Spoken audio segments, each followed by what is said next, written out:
Siguiente. Si revisan las clases de fisiología de segundo año, los que hicieron aquí fisiología, quizás las tienen por ahí, debemos recordar que el estómago funciona como dos cámaras, una cámara reservorio y una cámara que tritura. Y entre las dos hacen el aplastamiento, la amasa, disminuyen el tamaño de las partículas. No se olviden nunca que por el píloro no pasa nada que no tenga 2 milímetros de diámetro, excepto que esté en el ciclo del motor de descanso, supuestamente en el complejo motor migratorio, que es donde pasan los trozos más grandes, y es por eso que las pilas, las monedas y los huesos terminan andando en el tubo digestivo. Siguiente.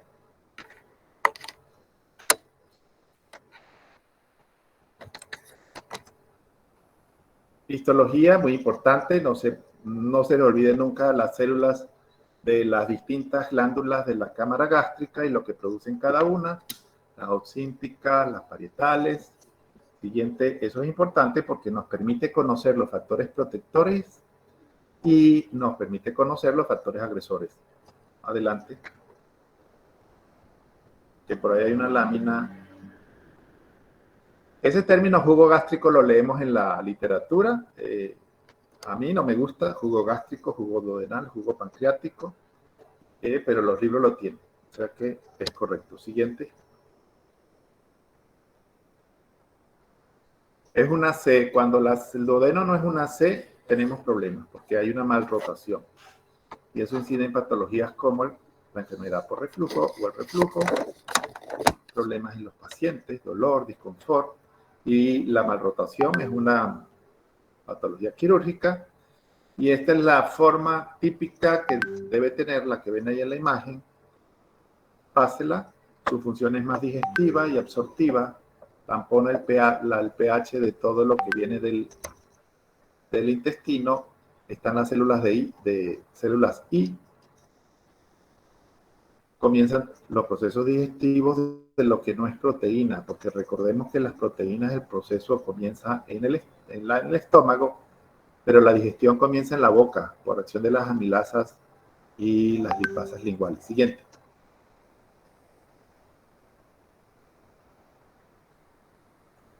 Siguiente. Gastritis. El término exacto de gastritis es porque hay una inflamación del estómago, por la causa que sea. Se inflama porque hay un irritante que afecta a la mucosa o se inflama porque hay una respuesta inflamatoria, que es lo que sucede con el Helicobacter pylori.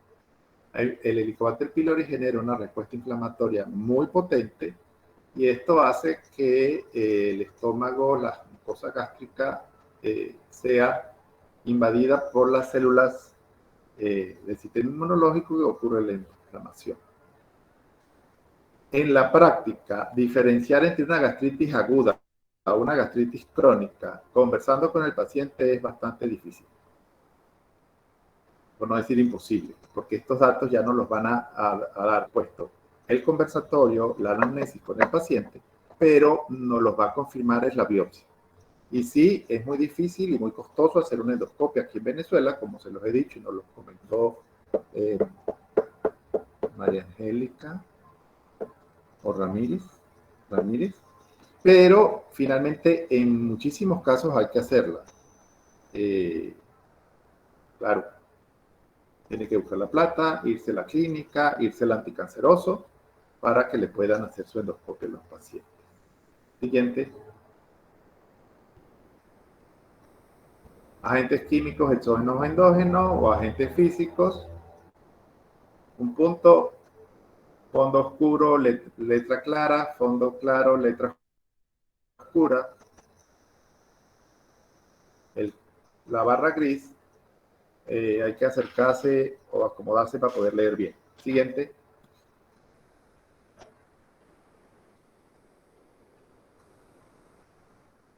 Casi todos en algún momento hemos tenido gastritis, y más si estamos en este mundo de la medicina. Ustedes por el estrés de los exámenes y las notas, cuarto año es extremadamente estresante por la cantidad de materias, y nosotros porque tenemos que hacer diagnóstico o a los médicos les encanta vivir más arriba de lo que realmente pueden y eso los obliga a tener trabajo en 5 sitios distintos para poder dar toda esa cantidad de cosas en las que se meten. Eso genera mucho estrés, evidentemente. El Helicobacter pylori nos está dando de comer a los gastroenterólogos hace más de 30 años y está extendido a nivel mundial. Está tan extendido que en este momento, 2022, no se trata a todo el mundo, no se trata a todos los pacientes que tengan Helicobacter pylori. Hay que demostrar que ese paciente tenga una gastritis o una complicación asociada al Helicobacter pylori para indicar el tratamiento. Antes, hace unos 5 o 10 años atrás, a todo el mundo se le ponía tratamiento.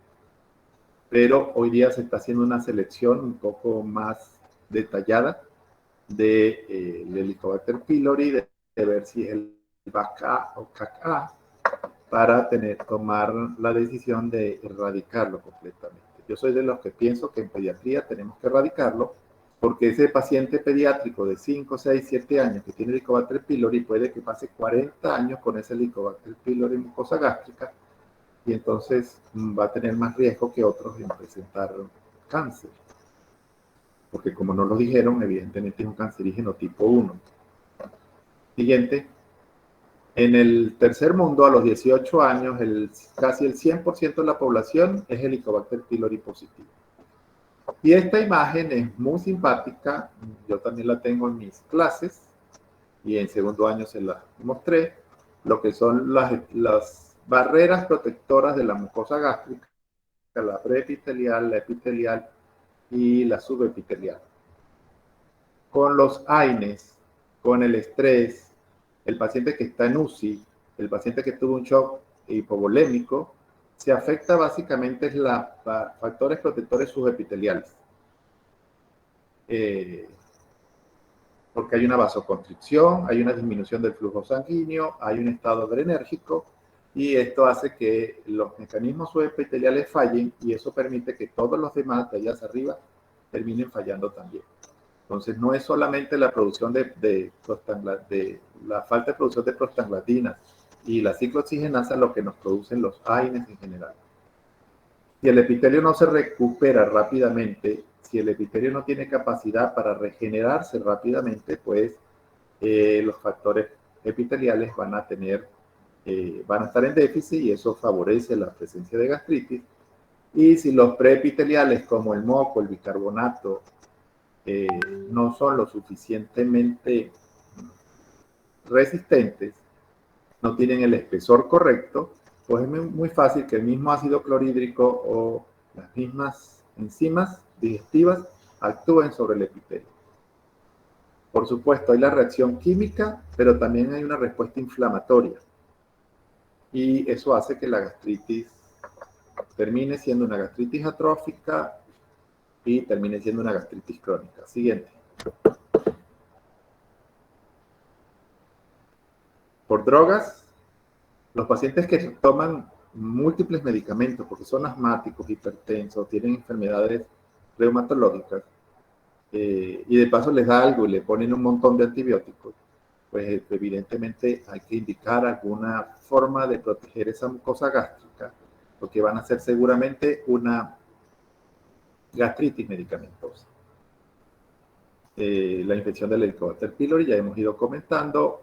Un comentario: cuando se escriben los nombres de las bacterias, se hace en cursiva, como está ahí, pero el segundo nombre va en minúscula. El pylori se escribe en minúscula. Siempre se escribe el pylori, la P en minúscula.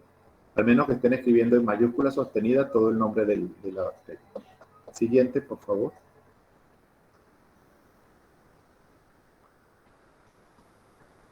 Clínica epigastralgia, pirosis, vómitos, hematemesis y melena cuando haya una hemorragia, cuando hay una úlcera o una gastritis muy extensa, muy profunda que produce sangrado. Hematemesis y melena se asocia más con úlceras, pero se los puede presentar perfectamente en esta patología sin ningún problema. Siguiente. Y el dolor. Ok. La serología para el Helicobacter pylori existe, los libros la tienen, pero realmente es muy poco útil. El Helicobacter pylori es una bacteria muy particular que es capaz de engañar al sistema inmunológico. Y, por ejemplo, la IgM persiste en sangre incluso 9 meses a 10 meses después que la bacteria ha sido erradicada de la cámara gástrica.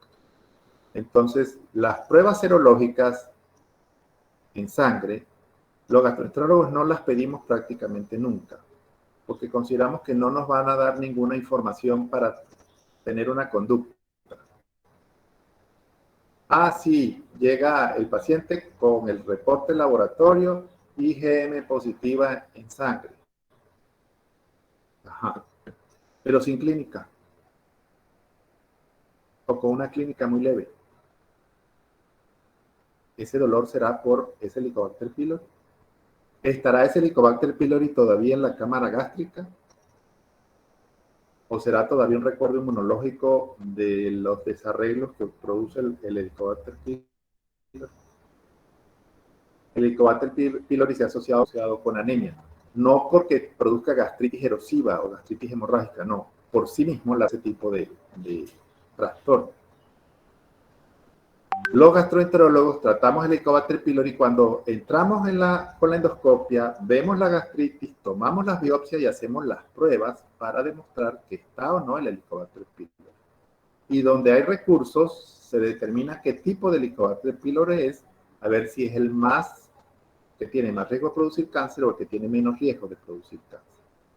En ese momento es que indicamos toda esa lista de antibióticos que nos explicaron, que son, y hay distintas secuencias. El tratamiento del Helicobacter pylori es secuencial, es de 14 días, es 5 días con un antibiótico y 5 días con el otro, y hay distintos esquemas para tratarlo, que no es realmente lo más importante. Lo más importante es que sepamos que el paciente tiene una gastritis, la sospechemos y como médicos hagamos algo. Siguiente. 60-80% Helicobacter pylori, AINE 25%, idiopática solo el 10%. Y les digo una cosa, es sorprendente la cantidad de analgésicos que toma la gente. Les pica una avispita, les pica una hormiga y van y se beben una cucharada de acetaminofén. Durmieron mal y amanecen tomándose un montón de diclofenac. Pasaron un susto y se cayeron en la calle y qué sé yo, tropezaron con algo y van y se toman una aspirina porque que les duele horrible. Obviamente cada persona tiene un umbral de dolor distinto, pero observen a los adultos, quizás no lo de sus casas, pero los adultos que tienen cerca de ustedes, y es una cantidad de analgésicos que la gente toma. Yo tomo tantos por la hipertensión que realmente los dolores no me preocupan mucho. A veces las manos no las aguanto y claro, mi tratamiento normal de siempre, pero adicional generalmente no tomo mucha cosa más. Pero es sorprendente cómo la gente adulta consume analgésicos. Siguiente. Entonces después no saben por qué tienen pirosis, después no saben por qué tienen ardor, por qué tienen reflujo. Úlcera gástrica, perfecto. Porque me pareció leer en estos días úlcera. Cuando no usamos los acentos, las palabras pueden incluso hasta cambiar de significado. Es una pérdida de solución de continuidad en la mucosa gástrica que se presenta en todas las edades. La semana pasada, sí, el lunes creo, o el martes, hice una endoscopia en el hospital, no sé si fue la pasada o la antepasada, un niño de 5 años con una úlcera duodenal, que no es la primera vez que le da, porque hace 2 años tuvo una hemorragia digestiva, de la cual yo no supe en el primer año de pandemia, y no se le hizo diagnóstico, pero el duodeno de ese niño ya tiene cicatrices, un duodeno que está deforme, o sea que debió haber sido una úlcera lo que tuvo antes. Y fíjese, en la última línea, alrededor de 15,000 personas mueren por úlcera péptica complicada cada año. Se nos pasó ese. Tenemos que estar muy pendientes. El signo cardinal de las úlceras, tanto gástricas como duodenales, es el dolor. Y cuando ya está la cosa complicada, la melena o la hematemesis. Siguiente.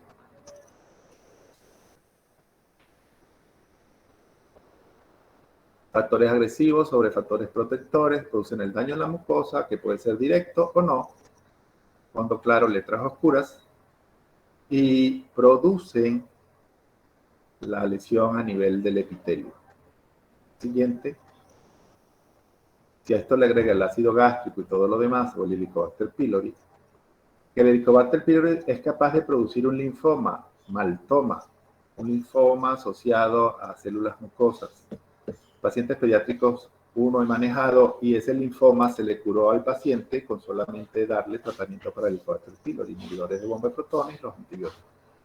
Porque hay una reacción inflamatoria tan severa y si persiste en el tiempo, se convierte en un verdadero linfoma que hay que colocarle tratamiento como si fuese linfoma de origen idiopático oncológico.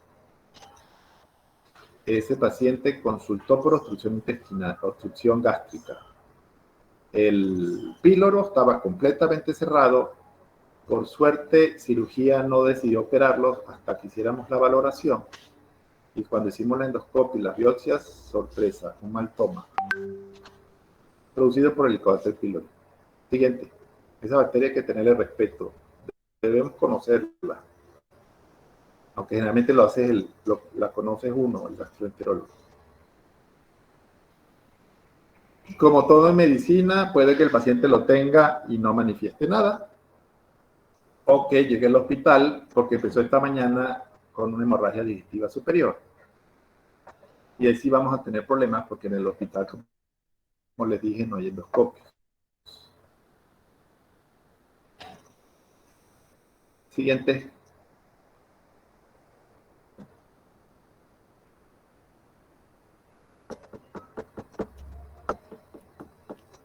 Obviamente, para hacer el diagnóstico de una úlcera gástrica, hoy día es la endoscopia. Puede que hace 40 años hubiese sido la radiología. Pero hoy día es la endoscopia digestiva. Y hay que siempre pensar en el Helicobacter pylori.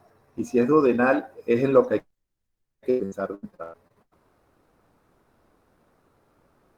Obviamente hay que hacer en adultos, hay que hacer la diferencia dependiendo de la edad y la epidemiología entre si es una úlcera gástrica, una cosa, o es un cáncer que está ulcerado.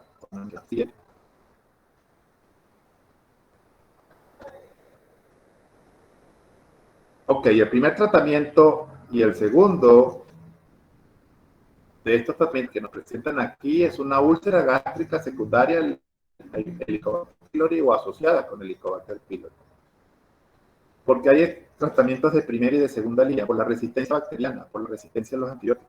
Y aquí en Venezuela no se conoce mucho sobre resistencia porque no hay estudios, pero en otros países sí hay bastantes estudios sobre la resistencia a los antibióticos del Helicobacter pylori y eso ha obligado a crear terapias triples, terapias cuádruples y a modificar los esquemas de tratamiento para evitar justamente esto. Siguiente. Gastritis crónica. La gastritis crónica no es porque tenga más tiempo o menos tiempo. La gastritis crónica es dependiendo de las células inflamatorias que hay en la mucosa. Y el daño, el nivel del daño que hay en la mucosa. Puedo comenzar a tener dolor hoy, yo me endoscopio mañana y me dicen que tengo una gastritis crónica, porque eso depende de los hallazgos endoscópicos y biológicos siguientes. No por el tiempo de evolución como es en otras patologías.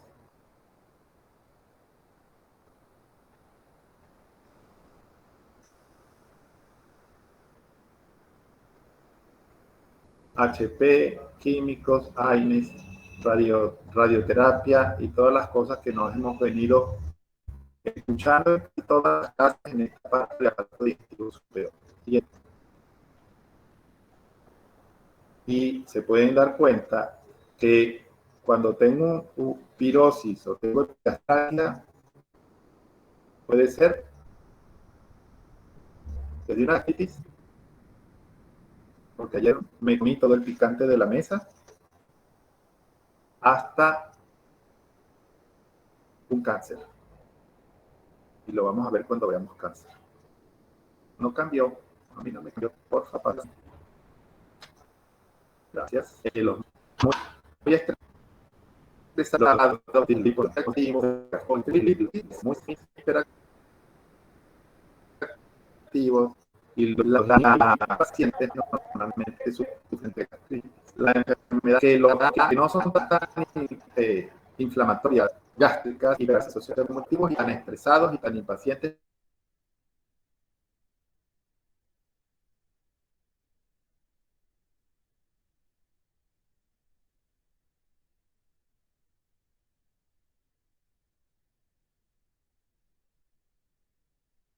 La boca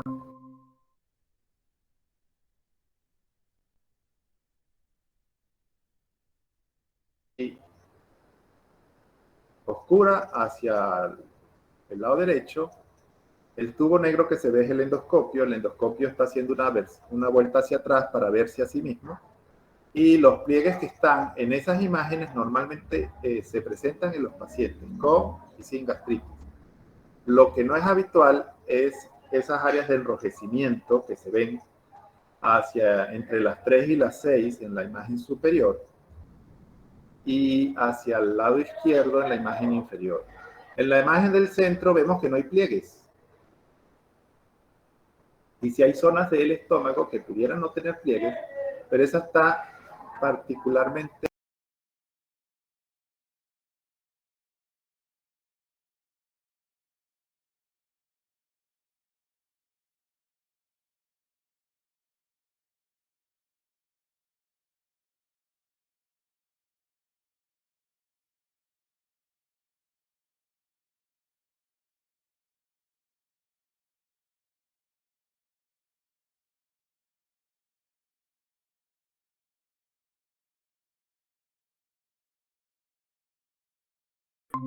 me da la impresión, tranquila. Ajá.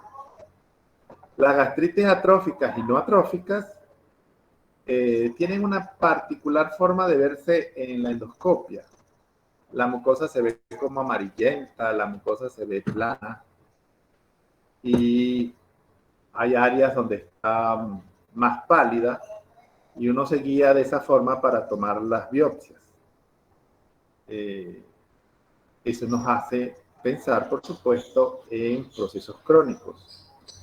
Que la atrofia sea la antesala de la metaplasia y eso sea la antesala de algo malo, en mucosa gástrica puede ser, sí señor. Siguiente. Por eso les decía la semana pasada que cuando un paciente, un vecino, un primo, un tío, un abuelo, insista en que le pongamos un tratamiento para su pirosis o para sus problemas, debemos estar seguros que lo cumpla y haya mejoría. Si esa mejoría no ocurre en el tiempo que debe ser, debemos insistir para que lo vea un especialista, no vaya a ser que haya otra cosa distinta.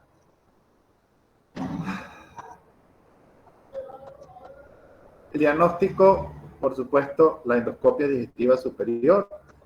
Es difícil un gastroenterólogo aquí en Venezuela que no piense en una endoscopia digestiva superior para prácticamente todo. Yo incluso le echo chalequeo a mis colegas gastropediatras porque como que abusan. El niño tiene 2 días de dolor abdominal y venga a pasarle la endoscopia. Y ese abuso todavía es mucho más en pacientes cuando están pagando el aparato, evidentemente.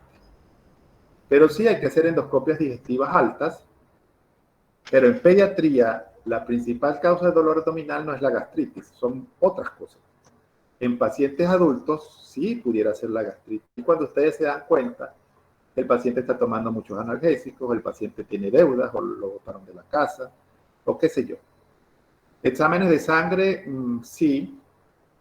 Como les digo, no para el Helicobacter pylori porque no es útil, pero los otros exámenes de sangre para ver el estado general del paciente. Pruebas de detección del Helicobacter pylori, sí, pero las pruebas de aliento, la prueba en sarro dental o la prueba de anticuerpos monoclonales en heces. Cultivo de heces para el Helicobacter pylori en centros muy especializados. Cultivos de heces para ver otros agentes infecciosos solo si eso se está asociando con una diarrea. Y por supuesto, en gastroenterología pediátrica, si metemos el tubo, hacemos biopsia. Los gastroenterólogos de adulto tienen mucha confianza en su memoria visual y en ocasiones no toman biopsias o no toman la cantidad de biopsias que a uno los gastropediatras les gusta que se tome. Pero son cuestiones de escuela también. Siguiente. Pero hay que hacer biopsia. Usted no va a saber si el paciente tiene cáncer o es un cáncer precoz si no se toma una biopsia.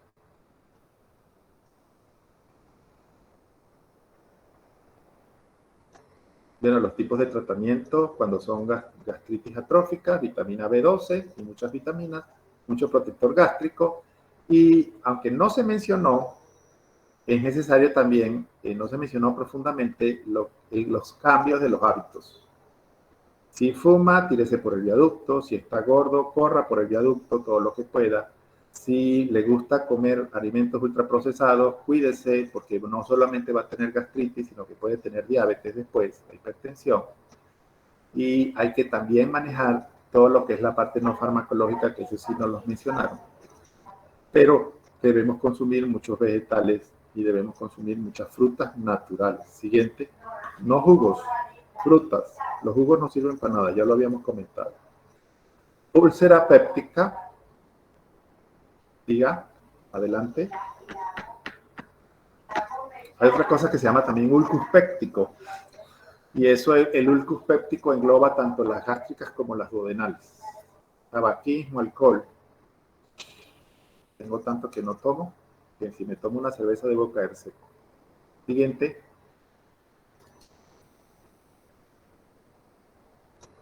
Siguiente.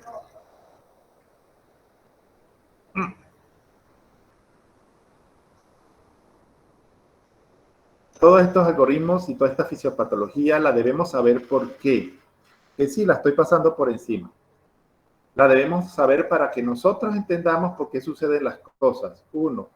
2. Para que podamos explicarle al paciente por qué de las cosas. Si bien no todos los pacientes se ponen a preguntar por qué, algunos sí preguntan por qué. Y donde el paciente ve que uno titubea, bueno, eso pasa porque tomó la pastilla. Entonces los pacientes en ese sentido empiezan, pero no sabe, ni supo darme la respuesta, ni sabe por qué me cayó mal aquello. El paciente que desconfía no cumple el tratamiento, entonces eso entra también en un ciclo de que se va a poner peor. Siguiente. Así que hay que leerse las fisiopatologías.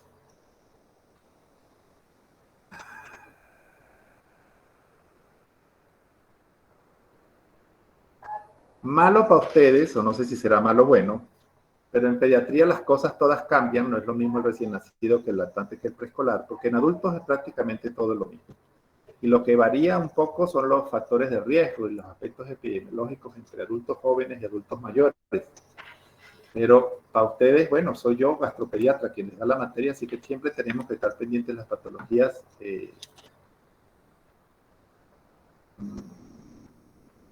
pediátricas por edades. Y cuando veamos hemorragia digestiva superior se van a dar cuenta de los detalles. Obviamente la anamnesis, y se confirma por biopsia, si se consigue el Helicobacter pylori y hay una gastritis tenemos que tratarlo. Y por supuesto el cambio de los hábitos de vida. Las úlceras duodenales, el tratamiento quirúrgico es terrible, ya eso se los dirán sus profesores de cirugía, pero eso de abrir un duodeno y de cerrar un duodeno como tal, son cirugías muy delicadas, generalmente la evolución no es tan buena. Por supuesto, el cáncer, que es lo que no queremos llegar, la obstrucción duodenal se produce por diferentes motivos, o porque hay un crecimiento neoplásico, o porque la úlcera hizo una cicatriz que deformó el duodeno y no permite el tránsito. Siguiente. Mi paciente la semana pasada, 5 años, ya lleva 2 úlceras duodenales. Con él hay que estar pendiente qué va a pasar en el futuro. Aparte tiene una patología crónica hepática. Algunas de sus compañeras creo que los conocen, son unos pacientes que tienen una glucogenosis y fueron de los que hicimos la publicación hace un año en CIMED. Tratamiento si hay Helicobacter pylori, que es lo que nos está mostrando en esta lámina. De resto, pues son inhibidores de bomba. Siguiente.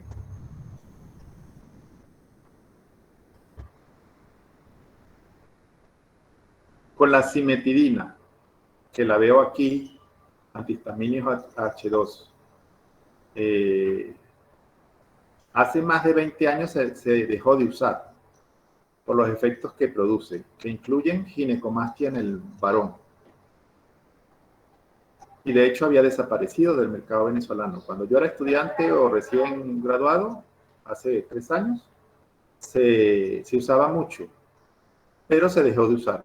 Cuando llegó la invasión cubana, con toda la medicina cubana, nos volvieron a traer la cimetidina.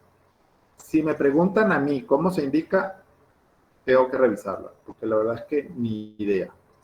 Nitacidina, no, creo que no hemos tenido nunca aquí en Venezuela. Ranitidina y famotidina sí. De hecho, al principio de la pandemia de coronavirus se recomendaba usar más famotidina porque los inhibidores de bomba parecía que hacía más propenso al paciente de una evolución no tan buena en COVID severo, pero eso no llegó a nada tampoco. Los niños como en adultos, el omeprazol, sí, por encima de 40 kilos, de 35 kilos, ya todos los niños se tratan con las dosis de adultos, no hay que hacer el cálculo ponderal. De todas formas, la dosis del omeprazol en pediatría es de 1 a 3 miligramos por kilo día.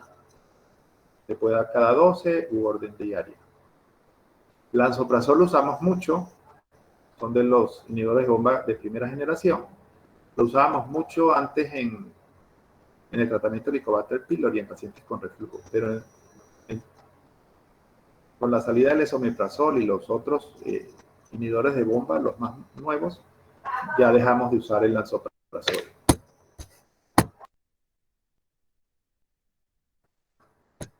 Y siguiente, creo que se acabó.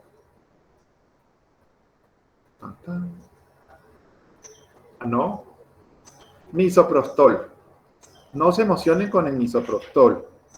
Es muy difícil de conseguir y solo lo venden con firma y sello y récipe de gastroenterólogo.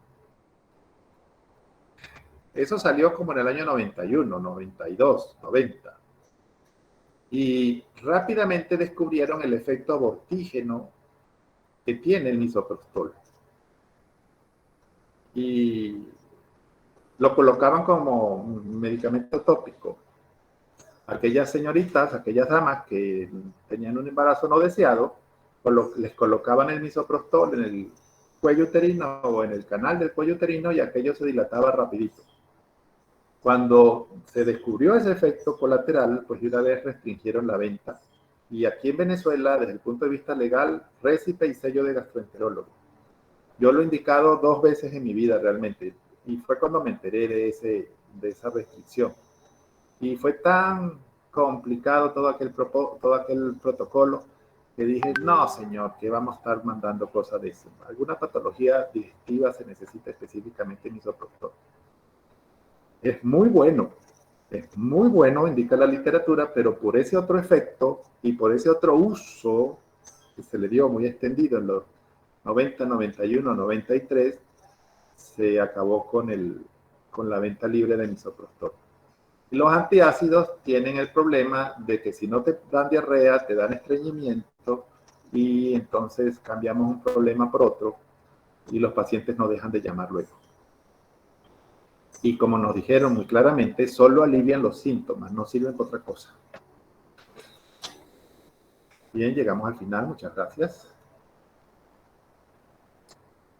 Hoy estaba accidentado la conexión. Y bueno, ¿algún comentario, alguna pregunta, alguna duda?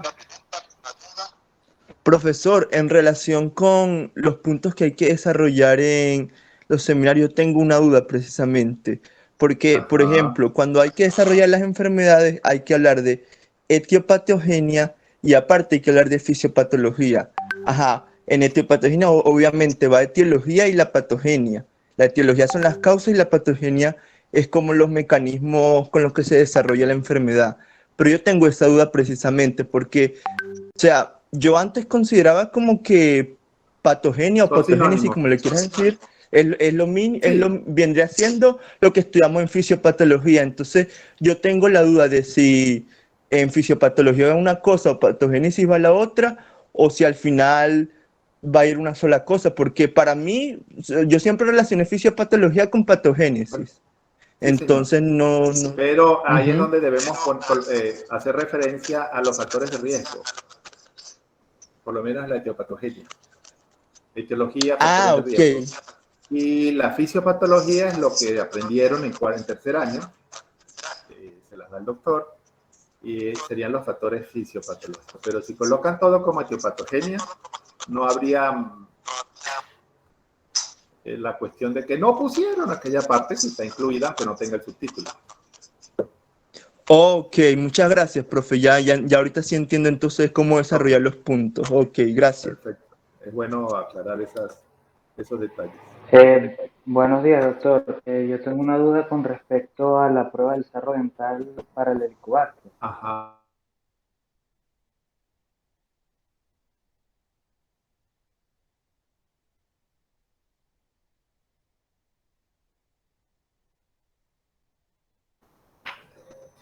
Normalmente, y por eso el problema en las patologías asintomáticas, como estamos viendo con la pandemia, se indican las pruebas diagnósticas cuando el paciente tiene sintomatología. Al menos que usted esté haciendo un estudio epidemiológico en el cual quiere saber cuánto Helicobacter pylori hay en su comunidad. Entonces le va a tomar muestra de sarro dental a todo el mundo, tengan o no tengan síntomas. Es una prueba relativamente sencilla, pero no se dispone, por lo menos no aquí en Valera. De entrada, pruebas diagnósticas a pacientes con síntomas. Y ahí es donde viene el problema, al menos en la pandemia. ¿Cuál es la real magnitud de la pandemia si los asintomáticos no se les hace prueba? Su registro es infinito. No hablemos del venezolano, a todo nivel. De entrada, Héctor, solamente se investiga al paciente que tiene síntomas o al paciente que por edad tiene riesgo para tal patología. Por ejemplo, cáncer de colon sobre los 55, todo el mundo cada 4 años una colonoscopia, con o sin síntomas. Fumó, fue fumador o fuma, hay que pesquisar cáncer de pulmón. A las damas tiene que hacerse la citología cada 6 meses, con o sin síntomas. Pero esos son casos particulares. En este caso, que usted me pregunta, haciendo referencia al Helicobacter pylori, solo si hay síntomas. Pero incluso si el paciente tiene síntomas y tiene el Helicobacter pylori en sarro dental positivo, ¿quién me garantiza a mí que el dolor del paciente no es por una giardia, o es por un blastocitis, o es por una dieta mal hecha, por malos hábitos de alimentación? Ahí es cuando les digo que hay que hacer la endoscopia y ver si hay la gastritis y tomar las biopsias de todas maneras. Porque en el Helicobacter Muchas pylori gracias. también están las pruebas de aliento, que solo se le pide al paciente que tiene síntomas, evidentemente. Doctor, yo tengo una pregunta. A ver, Alejandra. Aunque es una patología que no se ha descrito mucho y a veces incluso hay menos de 10 casos reportados por año, la gastritis colagenosa existe y cada vez aumenta más, especialmente en América del Norte y algunas regiones de Europa. Primer Entonces, mundo. bien, se han reportado casos en los que el estómago llega a cambiar su morfología macroscópica a ser apenas un túbulo y muchas veces pasa inadvertido a pesar de que hacemos biopsia, porque en los primeros estadios la capa submucosa de colágeno no es demasiado gruesa.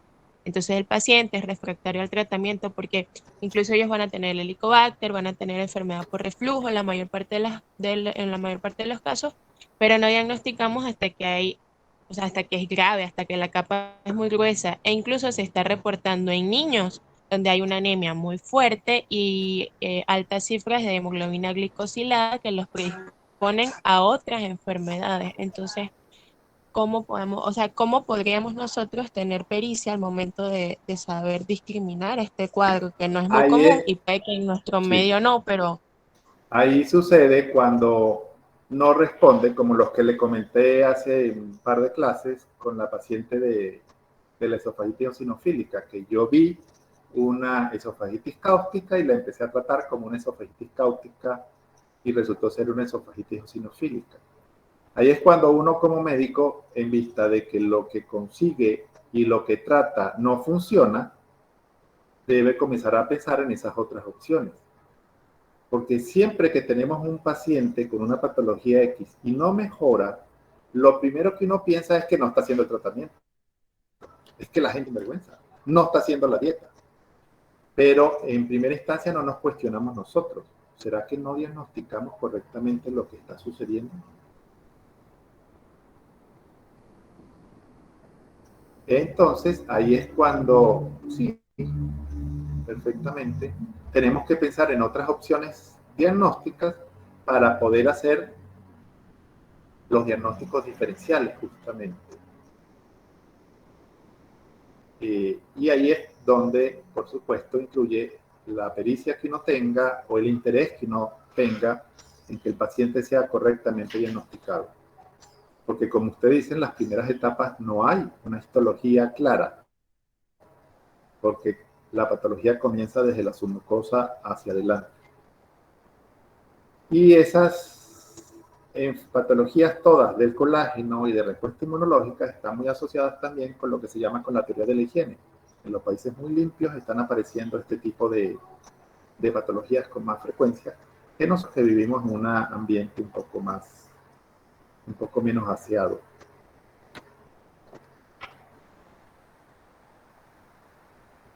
Gracias, doctor.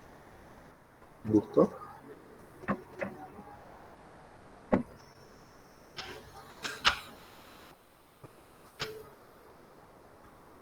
¿Alguna otra pregunta? ¿Dudas? Estamos saliendo temprano. Pregunto, ¿las están grabando las clases? No tengo idea. Con Google Meet estoy aprendiendo con ustedes.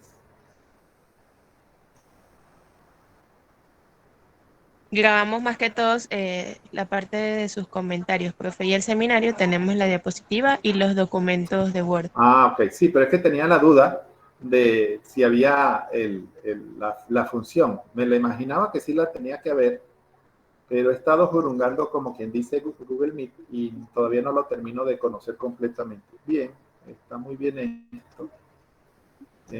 Cuando YouTube empiece a pagarles por vistas y por reproducciones, acuérdense de pasarme algo para el cele mío.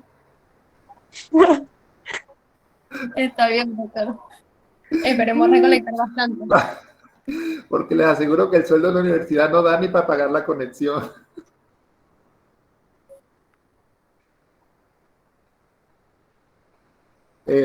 ¿Alguna otra duda, otra pregunta?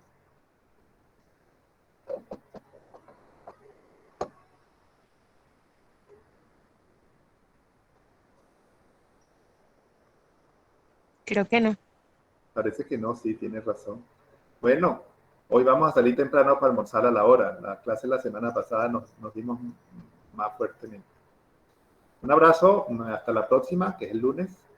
Y porfa, las diapositivas envíenmelas un poquito antes, no con 2 días de anticipación para no tener que correr todos De verdad. No, tranquila. Sí, pero si lo hacemos con más tiempo, yo lo tengo en mente y entran en cola. Porque tengo otras deudas con algunos compañeros, con algunos de los compañeros del grupo, que les prometí que el domingo les hacía miraba lo que tenía que mirar y no he podido a estas alturas de leerlo, el domingo, el lunes. Entonces, si lo envía más temprano y Brandon me da razón, yo estoy pendiente de que lo tengo pendiente. ¿Ok? Entonces, bueno, un abrazo. Feliz tarde, buen provecho y nos vemos el lunes. Feliz tarde. Les mando razón con Brandon antes de lo que les ofrecí de las diapositivas. Está bien. Gracias, doctor. Feliz Gracias. tarde. Un abrazo, buenas tardes. Un gusto.